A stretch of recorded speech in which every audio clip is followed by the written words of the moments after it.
तो वर्तमान श्लोक में 8वें श्लोक में दुरत्ययानुकमणत्व में वह दर्शाते हैं किस प्रकार भगवान की लीलाएं, भगवान का नाम रूप गुण आदि समझ में नहीं आता है, नहीं आ सकता है, इसको बता रहे हैं। जस्य जन्म न कर्म न नाम रूपे न अस्ता गुण दोष न, जिनका नाम नहीं है, जिनका जन्म नहीं है, ऐसे प्रभु मेरी रक्षा करें, ऐसे प्रभु को मैं प्रणाम करता हूं। अथवा जिनका जन्म नहीं है, कर्म नहीं है, नाम नहीं है, रूप नहीं है, गुण दोष कुछ नहीं है, ऐसे प्रभु के सुमंगल पद को, स्वरूप को देखने के लिए मुनिजन आलोक व्रत का आचरण करते हैं, भक्ति योग का अनुष्ठान करते हैं। न विद्यते जस्य च जन्म, जिनका जन्म नहीं है और कर्म नहीं है तथा रूप नहीं है, नाम नहीं है, न गुण है न दोष है, ऐसे प्रभु की हम शरण ले रहे हैं।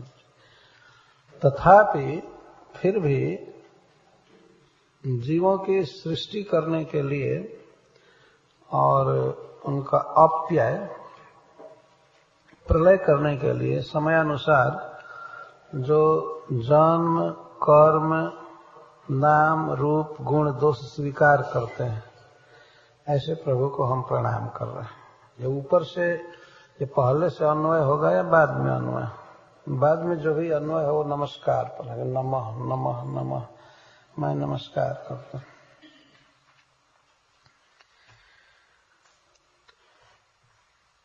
भगवान के स्वरूप के ज्ञान की दुरूहता का प्रतिपादन कर रहे हैं, किस तरह से कठिन है जानने, क्योंकि वास्तव में भगवान का जन्म नहीं है, वह अजन्मा है। जन्म शब्द ही अपने आप में यह अर्थ रखता है कि जीव कर्म बंधन में है और जीव को एक प्राकृत शरीर दिया जाता है कर्मानुसार, तो इसको उसका जन्म कहते हैं। तो आत्मा का जन्म नहीं है, भगवान तो अजन्मा है ही, यहाँ तक कि आत्मा भी जन्म नहीं लेता है। भगवान गीता में कहते हैं न जायते म्रियते वा कदाचित् नायं भूत्वा भविता वा न भूय अजो नित्यः शाश्वतोऽयं पुराणो न हन्यते हन्यमाने शरीरे। न जायते म्रियते वा कदाचित्, कदाचित किसी भी काल में किसी भी परिस्थिति में अयम आत्मा न जायते, जन्म नहीं लेता है, न म्रियते वा कदाचित्, न कभी मरता है, न ये कभी हुआ है, न होगा, न है। ये ऐसा भगवान कहते हैं। नायम भूत्वा भविता वा न भूय, न तो ये कभी हुआ है, न तो आगे होगा, न हो रहा है। इसको ऐसे कहें कि न आत्मा था कभी, आत्मा न तो हुआ है, जन्म नहीं लिया है, न आगे होगा और न इस समय है। उसी की फिर संक्षेप में व्याख्या कर रहे हैं। अजो नित्य शाश्वतोयम पुराणो न हन्यते हन्यमाने शरीर। शरीर से आत्मा किस तरह पूर्णतः विलक्षण है, भिन्न है, इसको कहने के लिए भगवान ये सब बातें कह रहे हैं। तो जब आत्मा की ये दशा है कि वो अजन्मा है, उसका कर्म नहीं है, उसका नाम नहीं है, रूप नहीं है, तो फिर भगवान के लिए तो कहना ही क्या है। न विद्यते जस्य जन्म कर्म। तो गीता में भगवान अपने विषय में यह नहीं कहते हैं कि मेरा जन्म नहीं है, ये कर्म नहीं है लेकिन दिव्य है। जन्म कर्म च में दिव्य, यही बात कहने के लिए गजेंद्र जी कहते हैं कि जिनका जन्म नहीं है, कर्म नहीं है। जन्म की यही परिभाषा है, डिफिनीशन है कि कर्म बंधन में बंध करके जीव जब एक शरीर में प्रकट होता है, शरीर मिलता है, तो इसको उसका जन्म कहते हैं। तो आत्मा भले ही इस तरह से शरीर में प्रकट हो, लेकिन श्री भगवान तो अपने स्वरूप में प्रकट होते हैं, इसलिए उनका जन्म नहीं है, इसको जन्म कहेंगे ही नहीं। और यदि कोई व्यक्ति मान रहा है कि भगवान जन्म लेते हैं, जैसा हम लोग जन्माष्टमी मनाते हैं, तो दिव्यम भगवान का जन्म कर्म से मैं दिव्यम, मेरे जन्म कर्म दिव्य हैं। दिव्य का अर्थ है अलौकिक, लोक से भिन्न, अन्य जीवों का जैसे जन्म होता है उससे बिल्कुल भिन्न है। इसी को इंग्लिश में ट्रांसेंडेंटल कहते हैं। अन्य लोगों के जो भी जन्म कर्म है उससे बिल्कुल भिन्न है भगवान का, इसलिए उसको अपीयरेंस कहते हैं। भगवान प्रकट होते हैं, भय प्रकट कृपाला दीन दयाला कौशल्या हितकारी, प्रकट होते हैं। जब जब भगवान प्रकट होते हैं तो अपनी पूर्ण भगवत्ता के साथ प्रकट होते हैं। जैसे भगवान श्री राम जब प्रकट हुए अयोध्या में, तो वे भूषण बनमाला नयन विशाला भूषण लगाए थे, सभी अंगों में बनमाला धारण किए थे, काले काले केस, और अपने हाथों में शंख चक्र गदा लेकर प्रकट हुए। और माता कौशल्या से वे बहुत प्रकार की बातें समझा करके करने लगे। ये बहुत ही विस्तार से वर्णन है, श्रीमद् भागवत में तो है ही। तो भगवान का जन्म है, लेकिन प्राकृत जन्म नहीं है, अन्य जीवों जैसा जन्म नहीं है, दिव्य प्राकट्य है। भगवान अपने स्वरूप में प्रकट होते हैं, न कि किसी प्राकृत देह में। तो इसलिए भगवान के देह को कोई प्राकृत मान ले या भगवान के अपीयरेंस को कोई प्राकृत मान ले, उससे अच्छा है कि ये कह दिया जाए कि भगवान का जन्म नहीं होता है। समझे? यदि कोई भगवान को मनुष्य मानता है तो उससे बेटर है ये कह देना कि भगवान का कोई रूप नहीं है, वो निराकार है। ये सही है वास्तव, क्योंकि भगवान को प्राकृत मनुष्य मान लेना यह बहुत नीच धारणा हो गई। बल्कि निराकार मानता रहेगा ठीक रहेगा कि चलो कम से कम है सुपीरियर धारणा। इसीलिए शास्त्र भी कहता है भगवान निराकार है। निराकार है मतलब भगवान का ऐसा प्राकृत आकार नहीं है, उनका अपना स्वरूप भूत दिव्य नित्य आकार है। परंतु जब व्यक्ति भगवान की दिव्यता को, अलौकिकता को नहीं समझ पाता है, तब शास्त्र सीधे कह देता है भगवान का कोई रूप नहीं है, भगवान का कोई रूप नहीं है, नाम नहीं है, गुण दोष नहीं। तो यदि भगवान का नाम नहीं होता तो हम लोग क्या वहम में हैं कि हरे कृष्ण जप रहे हैं, ये कह करके कि भगवान का नाम है। हरे कृष्णा कृष्णा कृष्णा हरे हरे, हरे राम राम। तो क्या वैष्णव आचार्य लोग सब पागल हो गए, मंदिरों में भगवान का रूप बैठाते हैं, पेंटिंग कराते हैं, बताते हैं भगवान का ये रूप है, ऐसा है वैसा। वास्तव में भगवान का रूप है, लेकिन वो प्राकृत नहीं है। तो भगवान के इन सब विशेषताओं के प्राकृतत्व का निषेध करने के लिए सब बातें कही जा रही हैं। न विद्यते जस्य जन्म कर्म, भगवान का जन्म नहीं है और कर्म भी नहीं है। कर्म का भी अर्थ है जब कोई व्यक्ति किसी फल की कामना से किसी उद्देश्य की पूर्ति के लिए कोई क्रिया करता है तो उसको कर्म कहते हैं। इसीलिए श्रील प्रभुपाद जी उसको फ्रूटिव एक्टिविटी कहे। कर्म शब्द का ही अर्थ आप देखिए कहीं भी ट्रांसलेशन है तो फ्रूटिव एक्टिविटी। फ्रूटिव एक्टिविटी का अर्थ है वह क्रिया जो निश्चित फल पैदा करती है, बंधन पैदा करती है, उसको कर्म कहते हैं।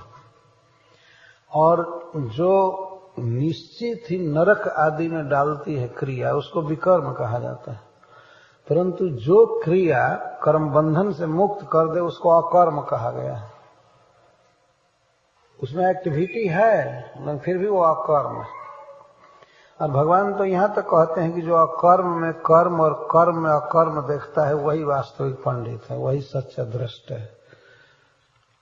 ऐसा नहीं है कि केवल क्रिया करने से ही बस बंधन हो गया। वो कौन क्रिया हो रही है, किस उद्देश्य से हो रही है, किस तरह से हो रही है, वो देखना चाहिए। तो जैसे भगवान की भक्ति में क्रियाएं ही क्रियाएं हैं। बाहर रूप से देखा जाए तो केवल कर्म ही कर्म है, तो क्या ये बंधन करेगा? भक्तों की क्रियाएं भी कर्म नहीं है, फिर भगवान की क्रियाएं कहां से कर्म हो सकती है? वे भी कर्म बंधन में नहीं बांधते हैं। जो भगवत समर्पित कर्म करते हैं, भगवान के लिए कर्म करते हैं, जैसे अर्जुन, वे लड़े, हजारों लाखों लोगों को मारे, कत्ल किए, बाण द्वारा मारे, हत्या की, लेकिन उनको एक व्यक्ति के मारने का पाप छू नहीं पाया, क्योंकि भगवत आदेश का पालन कर रहे थे। और दूसरा व्यक्ति तो किसी को एक तमाचा मार दे तो कर्म बंधन लग जाएगा, क्योंकि मारने वाले का उद्देश्य दूसरा था, वह माया के नियंत्रण में आकर को काम किया है, तो उतने का भी फल हो जाएगा। भले आप किसी को मारने के लिए न मारें, रक्षा के लिए भी मारे, तब भी कर्म फल लग जाता है।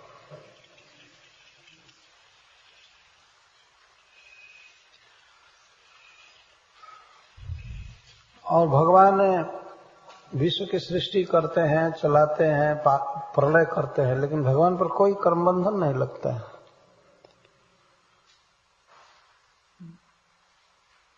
तो प्रलय काल में तो वे शिव जी के रूप में सारे विश्व को ध्वस्त कर देते हैं, तो संसार में जितने प्राणी होते हैं सबका वध हो जाता है। स्वर्ग में देवता आदि सब भी ध्वस्त हो जाते, लेकिन क्या भगवान पर कोई केस हो जाएगा, कोई मुकदमा चलेगा कि आपने क्यों किया? और इधर कोई किसी की हत्या कर दे तो वृक्ष तक, झाड़ तक काट दे तो कारागृह में चला जाएगा। इसको कर्म कहते हैं। तो भगवान का कर्म नहीं है, उनकी दिव्य स्वरूप भूत क्रियाएं हैं। यद्यपि विश्व सृष्टि आदि विश्व को चलाना ये भगवान का काम है, भगवान का ये सब नहीं है। न विद्यते जस्य जन्म कर्म वा न नाम रूपे गुण दोषे हुआ। नाम का अर्थ है किसी की पहचान के लिए अन्य वस्तुओं से भिन्नता दिखाने के लिए, परिचय देने के लिए कोई संज्ञा दी जाती है, कुछ शब्द चुनकर दे दिए जाते हैं, तो इसको उस वस्तु का या व्यक्ति का नाम कहा जाता है। जैसे इसका नाम हो गया है टेबल, लेकिन वास्तव में देखा जाए तो इसका नाम इसके साथ जुड़ा हुआ नहीं है। इसके पहले यह झाड़ रहा होगा, पेड़ रहा होगा, उस समय कोई टेबल नहीं कहता होगा, लेकिन काम चलाने के लिए इसकी संज्ञा दे दी गई टेबल। बिखर जाएगा, अगर मान लीजिए भारतवर्ष में हो और चूल्हा में चला जाए तो इसको ईंधन कहेंगे, टेबल नहीं कहेंगे। जो लोग देखे होंगे वहां भोजन बनाते हुए, तो केवल गैस से जो लोग भोजन बना रहे हैं वे नहीं समझ सकते ईंधन का क्या अर्थ। तो इस तरह एक ही वस्तु की स्थिति के अनुसार भिन्न भिन्न संज्ञा हो रही है। मनुष्यों में भी भिन्न भिन्न संज्ञाएं होती रहती हैं। मनुष्य संज्ञा ही स्वयं टेम्पररी है। किसी को मनुष्य कहा जाता है, किसी को पशु कहा जाता है, लेकिन मनुष्य भी क्या है? मनुष्य का शरीर क्या है? पंच महाभूतों का समन्वय है, मिलित रूप है, और कुछ नहीं है। और जब यही जमीन के अंदर डाल दिया जाएगा मरने के बाद, तो कृमि संज्ञा इसकी हो जाएगी। कहा गया है ना कि कृमि बिड भस्म संज्ञकम। एक दिन वही शरीर जिसकी संज्ञा होती है राष्ट्रपति, प्राइम मिनिस्टर या राजा, नरेश इत्यादि, लेकिन अंत में शरीर की संज्ञा हो जाती है कृमि, बीट, भस्म। इसको नाम कहते हैं। लेकिन भगवान का इस तरह से कोई नाम नहीं है, उनके नाम स्वरूप भूत हैं, नित्य जुड़े हैं उनसे। जैसे सूर्य में नित्य प्रकाश है, वैसे ही भगवान के नित्य नाम है। यह नहीं समझना चाहिए कि उनका जन्म हुआ, कुछ काम किए तो उसके अनुसार उनका नाम हो गया। आप भगवान के नामकरण प्रसंग को पढ़िए ध्यान से, तो वहां पता लगेगा। गर्गाचार्य जी नंद महाराज से कहते हैं, बहूनि संति नामानि रूपाणि च सुतस्य। हे नंद महाराज, आपके पुत्र के बहुत नाम हैं और बहुत कर्म है। अभी छोटा सा बच्चा है और कह रहे हैं कि अब बहुत नाम इसके हैं और बहुत कर्म है। तान्यहम वेद सर्वाणि नत्वम नान्य जना, ऐसे कहते हैं। तान्यहम वेद सर्वाणि। तो आपके पुत्र के बहुत नाम हैं, बहुत कर्म हैं और बहुत जन्म हैं। उनको मैं जानता हूँ, साधारण लोग नहीं जानते। अथवा उसका ये अर्थ होगा, उसको मैं भी नहीं जानता हूँ, न कोई जानता है। उसका ये अर्थ होगा। नंद बाबा तो कुछ समझ नहीं रहे थे। गर्गाचार्य ने तो यहां तक कह दिया कि प्रागयम वसुदेव से जातस क्वचित तवात्मज। हे नंद महाराज, ये आपका पुत्र कभी पहले वसुदेव जी के यहाँ भी जन्म लिया था।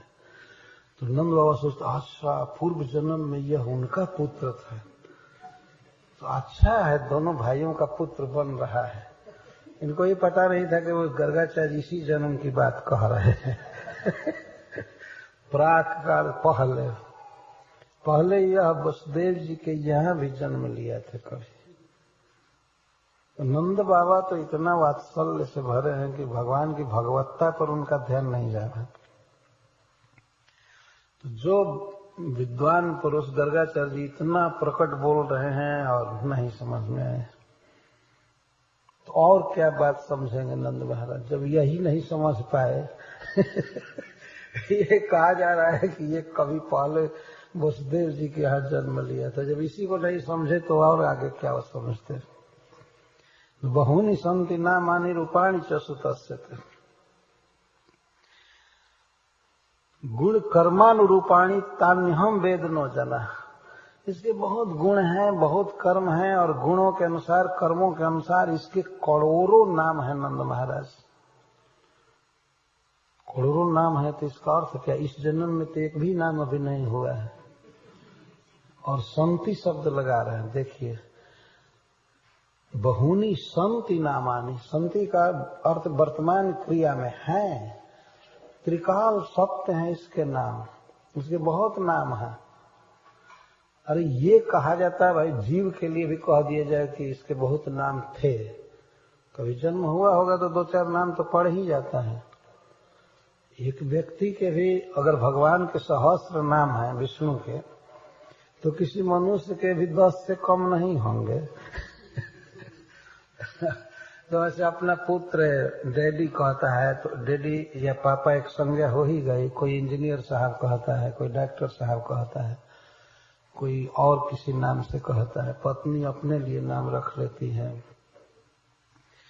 तो इस तरह से 5 नाम 10 नाम होना कोई कठिन नहीं है। लेकिन सहस्र नाम तो भगवान का ही है, विष्णु सहस्र नाम। ऐसे उनके अनंत नाम, बहूनि संति नामानि रूपाणि च सुतस्य। गुण कर्मानुरूपाणि, बहुत नाम रूप। तो गजेंद्र जी यहाँ कहते हैं कि भगवान का नाम है ही नहीं, भगवान का रूप है ही नहीं। तो इसका अर्थ क्या है? क्या ये कहीं भागवत में ये कंट्रडिक्शन है? नहीं। जन्म कर्म नाम रूप के मतलब को, अर्थ को समझ ले व्यक्ति, तो दोनों के उक्ति में कोई भेद नहीं समझेगा। एक ही बात कही जा रही है कि भगवान के जन्म कर्म दिव्य। वो आगे बात आएगी, प्रकट होगी। लेकिन फिर भी भगवान कभी कभी अपने दिव्य नाम रूप आदि को प्रकट करते हैं, और कभी कभी प्रकृति को चलाने के लिए जो भगवान का नाम नहीं रहता है वो अभी नाम ग्रहण करते हैं। जैसे बाराह देव, भगवान अप्राकृत जगत में वराह के रूप में नहीं है। वराह देव का लोक है, लेकिन वह लोक है चतुर्भुज विष्णु भगवान का है। वहां वे चतुर्भुज मूर्ति से रहते हैं, परम सुंदर। तो ये नहीं समझना चाहिए कि वहां भी सुअर बन करके पृथ्वी की खोज कर रहे हैं। यह केवल आवश्यकता पड़ गई थी, या वे अपने अप्राकृत लोक में नृसिंह देव के रूप में वो आधा आदमी आधा सिंह नहीं है, भयानक, बहुत ही सुंदर चतुर्भुज रूप में है। अस्त्र भेद से उनके नाम पड़ जाते हैं। चैतन्य महाप्रभु ने बताया, अस्त्र धारण करते हैं, इस किस हाथ में कौन अस्त्र, तो इसके कारण कुछ डिफरेंस हो जाता है। लेकिन लोगों के हित के लिए, यहाँ सृष्टि करने के लिए और विनाश करने के लिए वे आते हैं, तो नाम धारण करते हैं। जैसे कारणोदक्षाई विष्णु, ये भगवान का नाम पड़ता है। गर्भोदक्षाई विष्णु, तो विष्णु नाम का इसीलिए पड़ता है कि वे प्रकृति में प्रवेश करते हैं। विशति इति विष्णु, जो प्रवेश करे, जगत को उत्पन्न करे, उसको विष्णु कहते हैं। तो उसके बाद भिन्न भिन्न अवतार लेते हैं, तो भक्तों के भाव के अनुसार उनके बहुत से नाम हो जाते हैं, प्रकट हो जाते हैं। जैसे श्री कृष्ण का नाम ब्रज में हो गया माखन चोर, और भगवान कहते भी हैं कंदहुते मीठो नाम एक मोते कहे माखन चोर। गाते हैं कि कंद से भी मेरा मीठा नाम है माखन चोर। वेदों में भगवान के बहुत से नाम दिए गए हैं, लेकिन सबसे मधुर नाम भगवान कहते हैं कि माखन चोर मेरा। तो चोरी किए तो नाम हुआ माखन चोर, चीर चोर। कुछ नाम तो भगवान के नित्य हैं, लेकिन कुछ नाम यहाँ विशेष लीला करने के कारण हो जाते हैं। बहुत सी लीलाएं करते हैं भगवान, बहुत रूप ग्रहण करते हैं। जैसे बारह देव का रूप धारण किए, मत्स्य अवतार ग्रहण किए, कच्छप अवतार धारण किए। क्यों? जरूरत पड़ गई थी, मंदराचल पर्वत को अपनी पीठ पर धारण करना था। तो कच्छप कच्छप कच्छप कहते हैं, भगवान की जय बोलते हैं। और भी विविध अवतार भगवान के होते ही रहते हैं, होते ही रहते हैं। तो कहते हैं वास्तव में भगवान का कोई प्राकृत नाम नहीं है, प्राकृत रूप नहीं है, जन्म कर्म नहीं है। फिर भी तथापि लोकाप्य संभवा यह स्वमायाता अनुकाल मृच्छति। भगवान अपनी ही स्वरूपभूत शक्ति से अपने को प्रकट करते हैं, रूप ग्रहण करते हैं, नाम प्रकट करते हैं। स्वमायातानि अनुकालम मृच्छति, रिच्छति का अर्थ प्राप्नोति, स्वीकरोति। अनुकालम, समय समय पर वे ग्रहण करते हैं। उनका रूप दूसरा कोई नहीं बनाता है। यहाँ पर तो आप देख सकते हैं, कोई व्यक्ति अपनी शक्ति से रूप ग्रहण नहीं कर रहा है, और ग्रहण क्या कर रहा है, वो कुछ कराया जा रहा है। माँ के गर्भ में बच्चे का शरीर बनता है, तो बच्चा अपनी शक्ति से शरीर नहीं बना रहा है। माता पिता का आश्रय है, प्रकृति का आश्रय है, तो जो शरीर उसको मिल रहा है वो प्रकृति का दिया हुआ है। प्राकृत उपकरण लगे हैं, प्राकृत व्यवस्था है। लेकिन भगवान जब इस जगत में रूप प्रकट करते हैं तो स्वमाया, अपनी ही शक्ति से। जैसे सूर्य प्रकट होता है या है इस जगत में, तो वह दूसरे के प्रकाश की अपेक्षा नहीं करता है।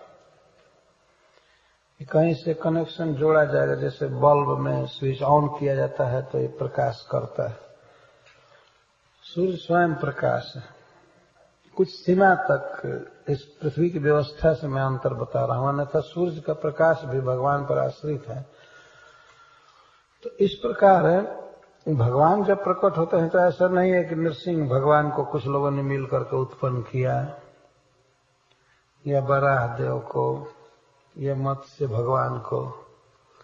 आप सुनेंगे, सुने ही होंगे, भागवत में पढ़े होंगे कि सत्यव्रत महाराज अंजलि में जल दे रहे थे भगवान को, नदी में खड़ा होकर के, और एक छोटा सा मत्स्य उनके हाथ में आया पानी के साथ। वे जल दे रहे थे, तो ऐसे उन्होंने मत्स्य को भी गिरा दिया नदी के जल में। नदी के जल में गिर करके वो छोटा मत्स्य बहुत चमक रहा था, बोला कि हे कृपालु महाराज, हे महाराज, आप क्या नहीं जानते हैं जलचर जीवों का स्वभाव? बड़े बड़े जलचर छोटे छोटे जीवों को, जलचरों को खा जाते हैं, इसलिए आप हमारी रक्षा कीजिए। मनुष्य की भाषा में बोला। वो तो करुणा की मूर्ति महाराज सतव्रत, जो इस समय मनु महाराज हैं हम लोगों के, द्रवित हो गए और उस मत्स्य को लेकर उठा करके अपने जलपात्र में रखे। ले गए जलपात्र में, तो घर ले जाते वह जलचर इतना बढ़ गया कि वह अट नहीं रहा था उनके जलपात्र में, और कहा कि महाराज यह जल मेरे लिए पर्याप्त नहीं है, आप कोई दूसरी व्यवस्था कीजिए। तो महाराज ले जाकर के उसको एक बड़े कुंड में, हौदे में रख दी। कुछ ही घंटों में उसमें बढ़ करके और फिर बोला कि महाराज यह जल मेरे लिए पर्याप्त नहीं है। तो वे अपने पुष्करिणी में, सरोवर में उसको डाल दी।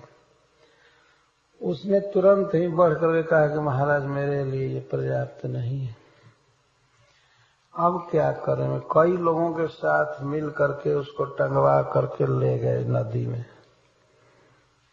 नदी में भी वो बढ़ गया, तब उसको समुद्र में डाला गया। तो समुद्र में डाला गया तो वो मत्स्य देव बोले कि महाराज, आज से 7वें दिन इस पृथ्वी का प्रलय हो जाएगा और आप चिंता मत कीजिएगा, मैं आऊंगा और मेरे सिंह में आप नौका की डोर बांध दीजिएगा, वासुकी नाग आएंगे। वो पहचान गए कि ये भगवान है। उन्होंने पूछा, कहा कि ऐसा तो अद्भुत जीव और ऐसा बढ़ना रात भर में, ऐसा मैं कभी नहीं सुना, अब निश्चित ही भगवान है, क्यों हमसे छिपा रहे हैं? तब भगवान अपने को प्रकट किए कि हाँ मैं भगवान हूँ और मैं लीला करूंगा जब तक प्रलयकालीन निशा रहेगी, रात्रि रहेगी। आप सप्तर्षियों को लेकर और सृष्टि का बीज लेकर नौका पर बैठ जाइएगा। और जब तक दूसरा मनवंतर नहीं आता है, मतलब आप ही मनु बनेंगे, लेकिन जब तक सृष्टि का समय नहीं आता है तब तक मैं नौका खींचूंगा। प्रलय पयोधि जले धृतवान शिवेदम विहित वहित चरित्रम खेदम केशव धृत मीन शरीर जय जगदीश। तो मनु महाराज जी के लिए वो बहुत ही सुंदर निशा थी, जब भगवान आकर्षित कर रहे थे नौका को। और वार्ता क्या हो रही थी? भगवत कथा चल रही थी और वक्ता स्वयं भगवान थे। प्रश्न करने वाले सतव्रत महाराज और श्रोता सप्तर्षिगण। भगवान विहार करते रहे प्रलयकालीन समुद्र में।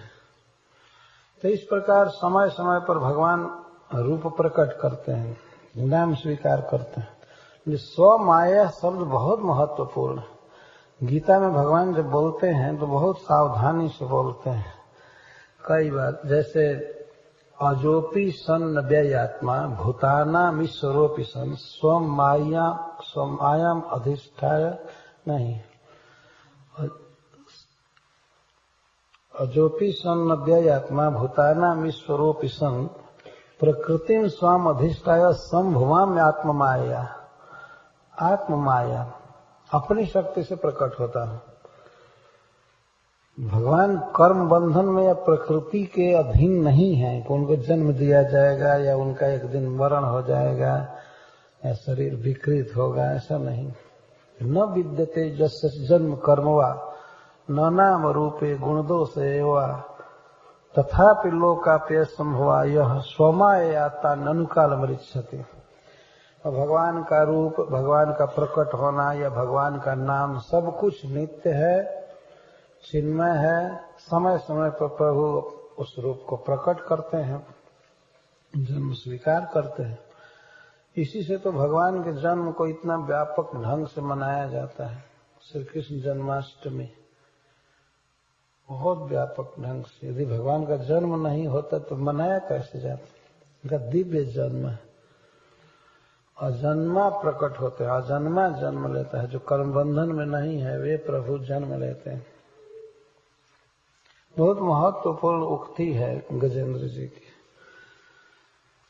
नाम रूप, नाम नहीं है भगवान का, रूप नहीं है, अर्थात प्राकृत नाम नहीं है, प्राकृत रूप नहीं है, दिव्य रूप है, दिव्य नाम है। गुण दोष है वह, कुछ प्राकृत गुण होते हैं, प्राकृत दोष होते हैं, ये सब नहीं है भगवान में। अथवा विश्वनाथ चक्रवर्ती ठाकुर अर्थ किए हैं, गुण सहितो दोषो न।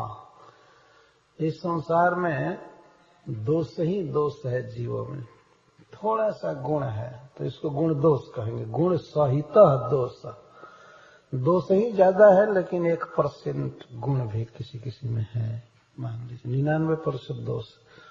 ऐसा भगवान में दोष नहीं है, गुण सहित दोष बिल्कुल नहीं। इस संसारिक कोई गुण नहीं है न दोष है, गुण दोष। भगवान की अपनी विशेषता, विलक्षणता। भगवान यहाँ पढ़ करके विद्वान नहीं बनते हैं, या भगवान कहीं बाहर से श्रृंगार करके सुंदर नहीं लगते हैं। इस संसार में तो दूसरा कोई व्यक्ति सुंदर लगता है तो बाहरी ब्यूटी पार्लर और क्या क्या लगा करके धारण करके होता है लेकिन भगवान को, भगवान पर जो भूषण लगाया जाता है तो भूषण से भगवान सुंदर नहीं लगते हैं, भगवान से भूषण सुंदर लगता है। भूषण भूषणांगम, वो जो भी धारण कर ले वही सुंदर लगने लगेगा। वो इतना सुंदर है, तो कोई व्यक्ति बताइए किसी पक्षी का पंख धारण करके सुंदर लगेगा? लेकिन भगवान तो मोर के पंख धारण कर लिए तो वे उससे सुंदर नहीं लगते हैं, मोर के पंख की शोभा बढ़ गई कृष्ण ने धारण किया। बांसुरी बजाए तो बांसुरी की प्रशंसा होने लगी तो बांसुरी में क्या दम है, फेंक दीजिए तो एक बांस का टुकड़ा है। लेकिन बांसुरी बजाने वाले ने कमाल कर दिया कि बांसुरी की प्रतिष्ठा बढ़ गई। इसी तरह से कोई व्यक्ति कृष्ण से जुड़ जाए तो उसकी सुंदरता बढ़ती है, उसकी शोभा बढ़ती है। न कि भगवान कोई लंबा चौड़ा हो जाते हैं, बस उनका कोई कारखाना रुका है और हम भक्त बन जाएंगे तो बस काम आगे बढ़ेगा, हमारी शोभा बढ़ेगी।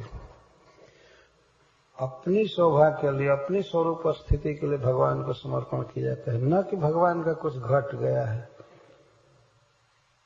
कोई सोच सकते हैं कि भगवान कहते हैं कि सभी धर्मों को छोड़कर मेरी शरण में आओ तो शायद भगवान का कोई काम रुक गया है आओ। भगवान दिखा दिए अर्जुन को, तुम नहीं भी लड़ोगे तो ये सब मारे गए हैं, देख लो।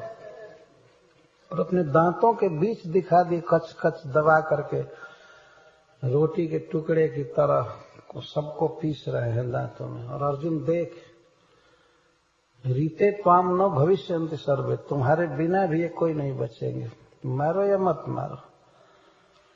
मैं कह रहा हूं कि धनुष उठाओ, यश ले लो, तो कहते हो नहीं करूंगा, नहीं करूंगा। नहीं करोगे तो क्या तुम्हारी गरज है हमको?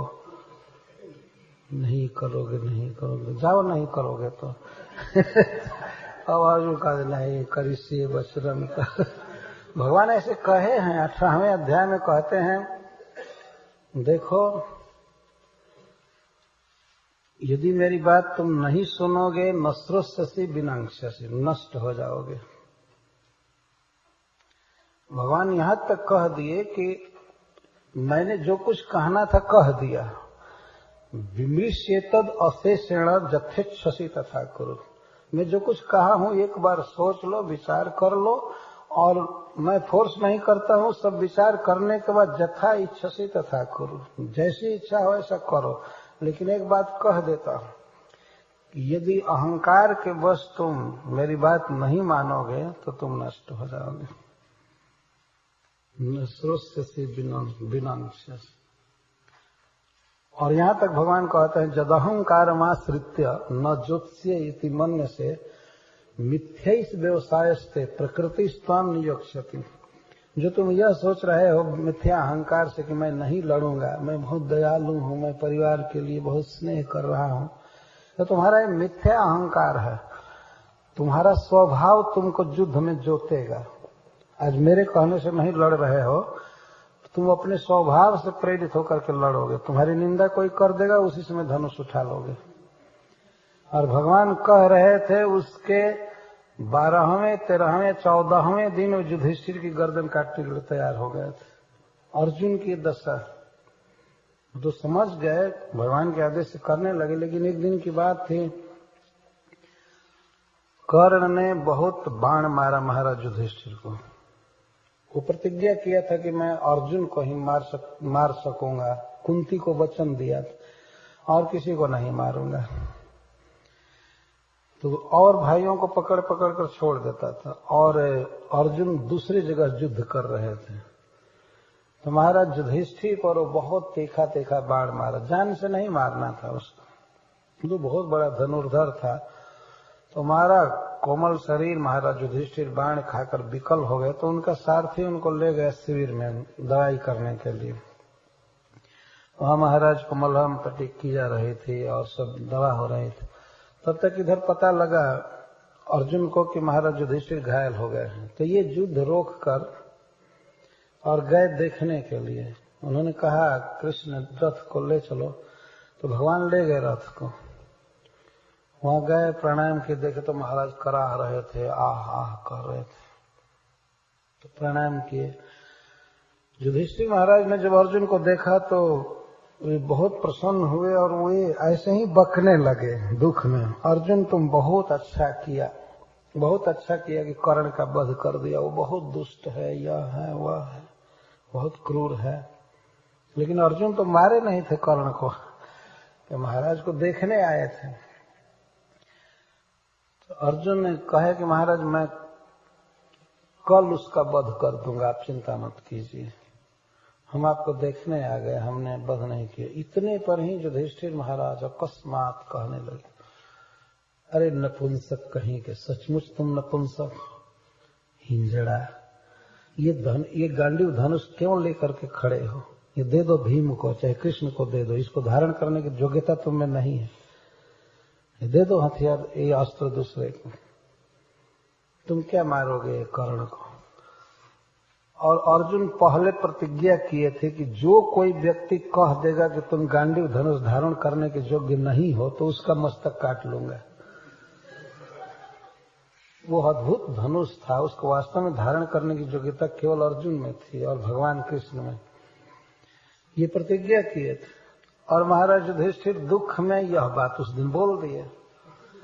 तो अर्जुन का देखिए स्वभाव, जो भगवान कहते थे कि प्रकृति त्वाम नियुक्ष्यति, तुम्हारा स्वभाव तुमको नियुक्त करेगा युद्ध में। वहां युधिष्ठिर महाराज थे, भगवान कृष्ण थे, अर्जुन थे। अर्जुन अपनी तलवार निकालने लगा, अपना स्वर्ण, अपना खड्ग निकालने लगे। तो भगवान पूछने लगे, अर्जुन यहाँ पर तुम्हारा कोई बैरी नहीं है, ये क्यों खड्ग निकाल रहे हो, क्यों तलवार निकाल रहे हो? तो अर्जुन कहते हैं, आपको पता नहीं है कि मैंने प्रतिज्ञा किया है कि जो कोई कह देगा कि गांडीव धनुष धारण की योग्यता तुम्हें नहीं है, उसका मस्तक काटूंगा। तो मैं अपनी प्रतिज्ञा पूरी करने के लिए युधिष्ठिर का गर्दन काटना चाहता हूँ। तो भगवान अब तो हंसते होंगे कि उस दिन तो इतनी दया आ रही थी कि रथ पर पीछे बैठ गए थे, रो रहे थे, नहीं मारूंगा नहीं मारूंगा। और अब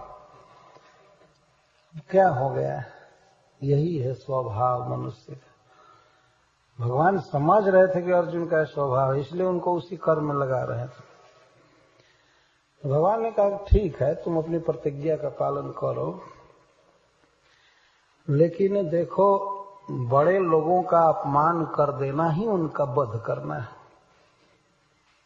जिनके चरणों की तुम पूजा किए हो, प्रणाम किए हो, गुरु के समान माने हो, पिता जैसा आदर करते हो, आज इनको तुम रेत उकार कर दो और कुछ से इनके बनावटी दुर्गुणों का वर्णन कर दो, बस इसी पर इनकी मृत्यु मानी जाएगी।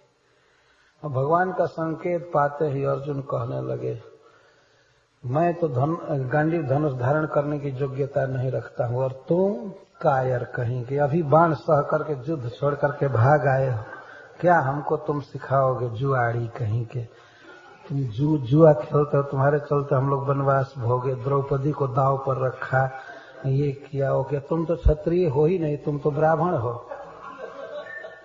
और इतना कहने पर महाराज युधिष्ठिर तो सन्न रह गए और उनके मन में इतना दुख हुआ कि उसी समय खड़ा होकर के निकलने के लिए तैयार हो गए। उन्होंने कहा, कृष्ण अब मैं जा रहा हूं, मुझे राज्य नहीं चाहिए, मुझे कुछ भी नहीं चाहिए, अब मैं नहीं रहूंगा, चाहे युद्ध हो चाहे न हो, कुछ भी हो, मुझे नहीं रहना है। और इनके लिए युद्ध हो रहा था। तो भगवान फिर उनके चरण में गिरकर मनाने लगे कि वास्तव में आपका अपमान करना इसका उद्देश्य नहीं था, अपनी बात पूरी करनी थी, प्रतिज्ञा रखने के लिए ऐसा किया, ये किया, वो किया। तो फिर महाराज युधिष्ठिर मान गए। जब मान गए तो अर्जुन फिर तलवार निकालने लगे। भगवान ने पूछा, अब क्या कर रहे हो? तो कहे, मैं महाराज युधिष्ठिर को कभी ऐसा नहीं बोला था, इसलिए अब मैं अपनी जान मारूंगा, अब मैं जीवित नहीं रहा। कि महाभारत में एजिटीज एक कथा है। तो भगवान ने कहा, ठीक है, तुम अपना वध करो, आत्म प्रशंसा खूब करो, अपनी बड़ाई करो, अपने मुख से अपनी बड़ाई करना अपनी जान मारने जैसा है, आत्महत्या के समान है।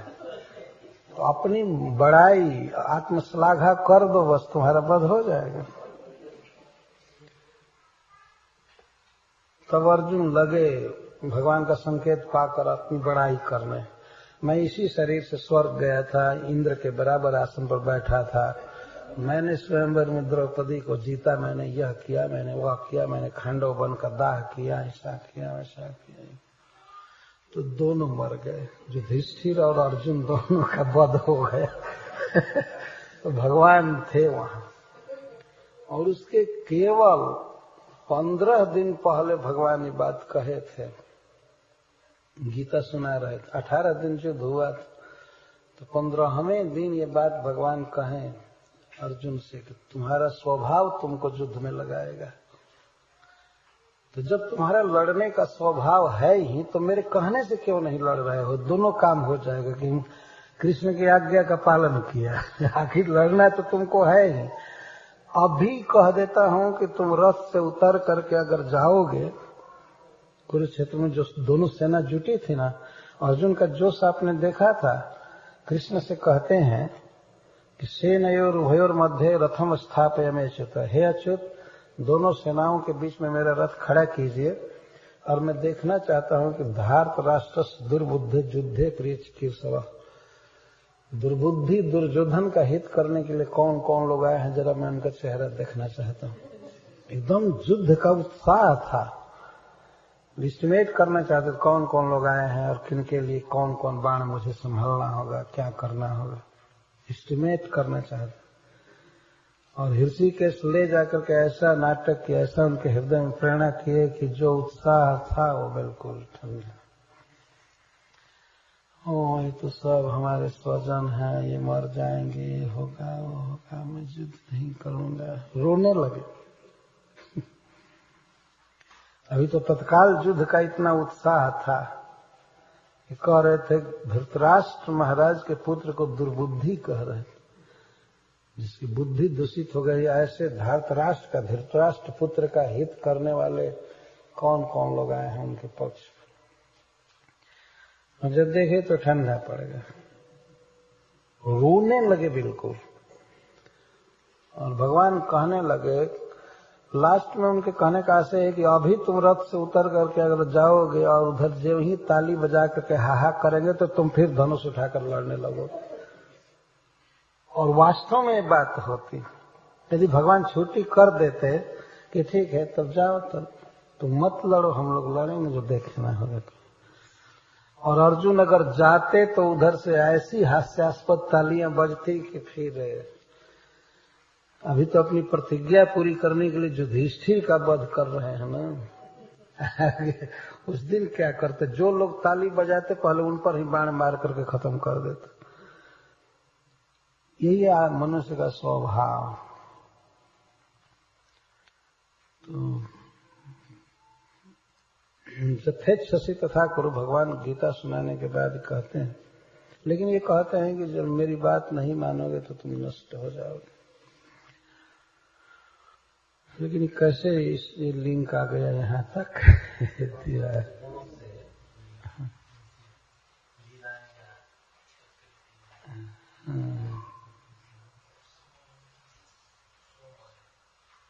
हाँ, स्व माया, राइट। भगवान अपनी माया, अपनी शक्ति से युक्त है और दूसरा व्यक्ति माया शक्ति के अधीन है, सब कुछ भिन्न है। तो ये न विद्यते जैसे जन्म कर्म वाह का अर्थ समझना चाहिए। भगवान के दिव्य जन्म है, दिव्य कर्म है, दिव्य नाम है, दिव्य रूप है, दिव्य गुण है, दिव्य दोष है। दिव्य दोष से दोष नहीं है, वास्तव में सकल दोष विवर्जित अनंत कल्याण गुणगण है भगवान में। उनमें केवल गुण ही है, दोष नहीं है। लेकिन तथापि दोष को स्वीकार करते हैं। जैसे मान लीजिए किसी की हत्या करना है, वध करना, और वो पूरे विश्व का, तो विश्व में तो देवता हैं, ब्राह्मण हैं, गौएं हैं, सबको मारना है, तो उसके लिए वे दोष स्वीकार करते हैं। ये लोक दृष्टि से बात कही जा रही है, भगवान में वास्तव में दोष नहीं है। साधारण देवताओं में भी अगर काम देखा जाए कुछ गलत तो दोष नहीं माना जाता है। जैसे अग्निदेव, अग्निदेव का स्वभाव है कि अगर गलती हो तो मंदिर को भी जलाकर भस्म कर देंगे। लेकिन क्या पाप लगेगा अग्नि को? आपने गलत तरीके से रखा, आग लग जाती है। हर एक संभावना रहती है ना सब समय। या अग्नि में चंदन की लकड़ी डालिए तो खा जाएंगे, मल मूत्र डालिए तो खा जाएंगे, लेकिन अग्नि के तेज में कोई कमी नहीं है। भानु कृष्णानु सर्व रस खाए। सूर्य भगवान संसार में कितना मल मूत्र सुखाते हैं रोज अपनी किरणों से, लेकिन इससे क्या उनका तेज फीका पड़ा है? या वे प्रकाश देते हैं तो कितने लोग उनके प्रकाश में बहुत गलत काम करते हैं, पाप करते हैं। तो क्या यह कहा जाएगा सूर्य प्रकाश नहीं दिए होते तो पाप नहीं किए होते? इसलिए सूर्य को भी शेयर जाना चाहिए पाप का, और ऐसा नहीं होता है। तो भगवान पर क्यों पाप लगेगा यदि वो रुद्र रूप धारण करके विश्व का श्रृंगार करते? कैसे लगेगा? नहीं लग सकता है। तो वास्तव में भगवान में गुण दोष नहीं है, कि दिव्य गुण है, केवल दिव्य नाम रूप आदि।